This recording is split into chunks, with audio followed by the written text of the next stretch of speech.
My girlfriend said she was too busy for me tonight, but when her sister opened the door, smiling like she'd been waiting, I realized the night wasn't going to be what I expected.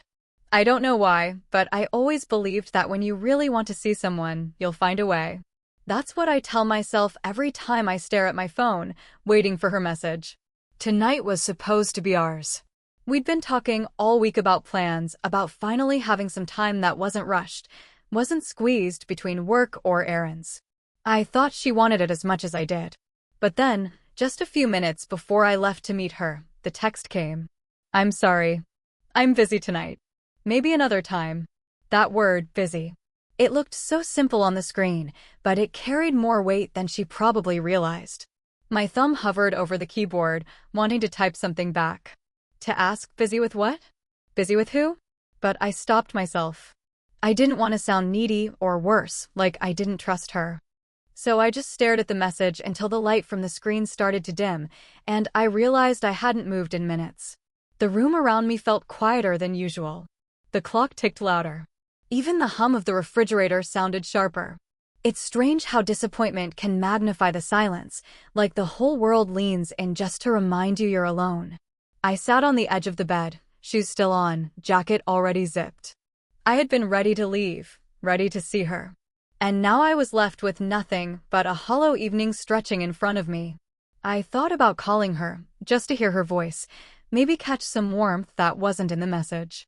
But I could already imagine how it would sound, distracted, hurried, that faint edge of guilt she never admits, but I always hear. Instead, I placed the phone face down on the nightstand and leaned back, staring at the ceiling. I tried to convince myself it wasn't a big deal. People get busy. Life interrupts plans. And yet, in my chest, something ached. Not anger. Not jealousy. Just emptiness. Because when you love someone, you don't just want their time. You want their choice. You want to feel like you're the one they'd rather be with, even when life gets complicated. The truth is, I wasn't sure I felt that anymore. I closed my eyes, letting the thought sink in, and it unsettled me. This wasn't how love was supposed to feel, like waiting at a bus stop for someone who never arrives. And maybe, deep down, I already knew tonight wasn't about her being busy. Maybe it was about her being somewhere else she'd rather be. With someone else. Doing something that didn't include me. But the cruel thing about love is how it makes excuses for the other person. I told myself she was tired, she was stressed, she needed space. And I convinced myself that was enough. Still, in that quiet room, with my jacket still on and nowhere to go, a question formed in the back of my mind, one I couldn't ignore anymore. If she didn't have time for me, then who would? I don't know how long I sat there, caught between putting the night behind me and holding on to what could have been. Eventually, I pulled myself up, grabbed my jacket, and stepped outside. The air was cool, sharp enough to wake me, though not enough to shake off the heaviness inside. Her house wasn't far. Just a few streets away. I told myself I was only walking because I needed the air, not because I wanted to feel close to her, even if she wasn't there. That's the lie I carried in my steps, one after another, until I reached her front porch. The light by the door was on, warm and golden, spilling against the dark street. I almost turned back. It felt wrong to stand there, wrong to even think of knocking when I knew she wasn't home. But just as I was about to retreat into the night, the door opened. It wasn't her. It was her sister. She tilted her head when she saw me, a soft smile tugging at the corner of her lips, like she'd been expecting someone, though maybe not me. Her eyes, a little sharper, a little wiser than her sister's, softened when they landed on mine. "You look like you got stood up," she said lightly, leaning against the doorframe. Her tone wasn't cruel. It was knowing, almost kind. I let out a small laugh, though it carried no real humor. Something like that. She studied me for a moment, the silence stretching comfortably between us. Then, with a shrug, she pushed the door open wider. "Well, you're here now. Want to come in? No point wandering around the street like some lost soul." For a moment, I hesitated. My mind screamed that this wasn't right, that she was my girlfriend's sister, that stepping inside crossed a line I shouldn't even approach. And yet, the warmth spilling out of the house pulled at me. The sound of a kettle whistling faintly from the kitchen. The smell of something sweet lingering in the air, maybe cinnamon, maybe vanilla. A home that felt alive in a way my evening didn't. I nodded, stepping past the threshold. Thanks. I wasn't really planning on bothering you. You're not, she said simply, closing the door behind me. Her voice had a steadiness that soothed, like she knew how to put people at ease without even trying. We moved into the living room, and she gestured toward the couch. I sat, the cushions sinking under me, more comforting than I expected. She disappeared into the kitchen for a moment and returned with 2 mugs of tea, steam curling in the air like fragile threads. Here, she said, handing me one. Her fingers brushed mine for just a second, not intentional, not careful either. Just natural. And in that small touch, I felt the weight of my disappointment lift, just slightly. You know, she added with a playful smile, settling across from me, just because my sister's too busy for you doesn't mean the night has to be wasted. Her words lingered, floating in the space between us. I didn't know if it was an invitation, a kindness, or simply her way of filling the silence. But as I took a sip of the tea and let its warmth spread through me, one thing became clear. This night wasn't going to end the way I thought it would. The tea was hotter than I expected. I let it rest between my hands, the steam rising into my face, the warmth seeping into my palms. Across from me, she sat with her legs tucked neatly to the side, the kind of posture that looked casual but carried a quiet grace. She asked me questions almost immediately, not the kind you ask out of politeness, but the kind that lean in, that make you feel seen. Simple things at first. How's work? How's your family? Have you been writing lately? She remembered things I'd said in passing, details my girlfriend had always brushed off as small talk. I found myself answering her without hesitation, surprised at how natural it felt. There was no weight in the room, no sense that I needed to prove myself or keep her attention. With her sister, I always felt like I had to be interesting, entertaining, worth her time. But here I just felt heard. She laughed at one of my stories, a real laugh, the kind that shook her shoulders and made her cover her mouth halfway through like she hadn't meant to let it slip. I couldn't help but notice how different it sounded from her sister's laugh. Deeper. More grounded. Less practiced. It's strange sitting in a room with someone who should feel so familiar, yet realizing how little you actually know them. Same family, same house, same smile if you look quickly enough. But the longer I watched her, the more I realized how different she truly was. There was a steadiness in her. A kind of presence. Where my girlfriend carried herself like she was always reaching for the next thing, the next plan, the next night out, the next distraction, her sister seemed rooted in the moment. She listened without checking her phone. She asked questions and waited for the full answer. And me? I felt myself leaning into that steadiness, like it was something I'd been missing without even realizing. At one point, I set my mug down on the table, and as I reached for the coaster, her hand brushed mine. It wasn't deliberate. But she didn't pull back too quickly either. Just a soft graze, warm, almost grounding. A reminder that this wasn't just words between us, there was something else here. My chest tightened. A knot I couldn't quite name. Guilt, maybe. Because as much as I tried to tell myself this was just conversation, just company for an empty night, I couldn't ignore the pull in the air. I caught her eyes on me once, steady and unflinching. She didn't look away right away like most people do when they're caught staring. Instead, she let the moment linger, a small, knowing smile tugging at the corner of her lips before she finally dropped her gaze back to her mug. And in that pause, in that silence heavy with everything we weren't saying, I realized something that unsettled me. I liked being here. I liked talking to her. I liked the way the air felt different when it was just the two of us.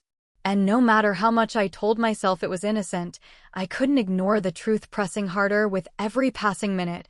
Being with her didn't feel like a substitute. It felt like something else entirely. The night had grown quieter, the hum of the house settling into a rhythm that made the living room feel like its own little world. The mug in my hands had gone lukewarm, but I barely noticed. Our conversation had shifted from casual to something else, slower, heavier, threaded with honesty neither of us had planned for. She leaned back against the couch, her hair spilling over her shoulder, eyes fixed not on me but on the ceiling as though she were gathering courage from the stillness above. "You know," she began softly, "people always think I've got everything together. Like I'm the one who doesn't break. But sometimes I wish someone would actually ask if I'm okay." Her voice faltered at the end, almost as if she regretted letting the words slip. My chest tightened, because in that moment she didn't look like the woman who had greeted me at the door with that teasing smile. She looked human. Fragile in a way she probably never let most people see. I didn't rush to fill the silence. I let it hang, gave her space. Then, when I finally spoke, my voice came out quieter than I expected. "I know that feeling," I said. "When you're the one who listens, the one who's supposed to be strong, it's like no one thinks you could need someone too." Her eyes met mine then, steady and unflinching. And in that gaze, I felt the weight of being understood. Not just heard, but mirrored. Like the walls we both carried had cracked just enough to let something real slip through. She shifted closer, not much, just enough that our knees brushed. A small touch, but it carried a warmth that spread through me faster than the tea ever had. I didn't move away. Neither did she. "You ever feel like," she hesitated, her voice softer now, "you're giving pieces of yourself to someone who doesn't notice? Like you're holding out your heart, but they're too busy to even see it." The words cut deeper than I wanted to admit. My girlfriend's message flashed in my mind, "Busy tonight, maybe another time." I swallowed, the ache in my chest pressing harder. "Every day," I whispered. We both went quiet after that. The kind of quiet that wasn't empty but full, heavy with everything unspoken, charged with an electricity I hadn't expected to feel here, with her. Her hand shifted against the couch cushion, close enough that I could feel the warmth radiating from her skin. Slowly, almost unconsciously, my fingers moved nearer. When they finally brushed, it was the lightest touch, fragile as breath. But neither of us pulled away. And in that delicate connection, something stirred, not loud, not obvious, but undeniable. For the first time in a long time, I didn't feel like I was waiting to be chosen. I felt seen. And though a part of me screamed this was wrong, another part, deeper and quieter, whispered something I couldn't ignore. "This feels right." The hours slipped by faster than I realized. What started as 2 mugs of tea had turned into the soft glow of an almost empty lamp, shadows stretching across the living room like they belonged to us. I couldn't remember the last time conversation had felt this easy, effortless in a way that left me lighter, yet strangely restless at the same time. She shifted on the couch, tucking one leg beneath her, leaning closer as she laughed at something I'd said. Her laughter lingered, low and warm, until it faded into a silence neither of us hurried to break. That silence stretched, not uncomfortable but charged, humming like a string pulled too tight. Our knees brushed again. This time it didn't feel accidental. I tried to focus on my mug, though it was empty now, the ring of tea stains at the bottom catching the dim light. She noticed, reaching for the glass on the table at the same moment I did. Our fingers collided, clumsy but soft, and for a heartbeat neither of us pulled away. Her skin against mine was warm, smoother than I expected, her nails lightly grazing my knuckles as if even her hesitation carried weight. When she finally withdrew, it wasn't abrupt. Her touch lingered just long enough to make me wonder if she wanted to be caught there. The air grew heavier after that. Every glance felt longer, every pause more meaningful. She tilted her head toward me, her hair falling forward, brushing against my sleeve. The faint scent of her shampoo, something floral, subtle, curled into my senses, wrapping around me like it belonged here. I felt the pull in my chest, sharp and undeniable. The urge to lean closer, to close the gap that had been narrowing all night. My heartbeat picked up, loud in my ears, a rhythm that seemed to echo the unspoken question hanging between us. And yet, restraint held me back. Guilt threaded itself into the moment, reminding me where I stood, reminding me who she was. I told myself I shouldn't feel this, shouldn't want this. But desire doesn't care about rules. It seeps into the spaces you thought were safe and makes them dangerous. She must have felt it too. I saw it in the way her eyes lingered on my mouth before she quickly looked away, in the way her hand toyed with the edge of the cushion like she needed something to hold on to. We sat like that for what felt like forever, close enough to feel the warmth of each other's presence, far enough that neither of us could claim the other had crossed a line. But the line was there, glowing faintly between us. Thin. Fragile. Waiting. I swallowed hard, forcing myself to lean back, to put some distance where none existed. She noticed, her eyes flickered, her lips parting as though she wanted to speak, then closing again. The silence between us wasn't empty anymore. It was alive. Electric. Every second daring us to close it. And as much as I wanted to tell myself it was just an ordinary night, I knew the truth. We were already standing on the edge of something we couldn't take back. The air between us was thick with everything we hadn't said.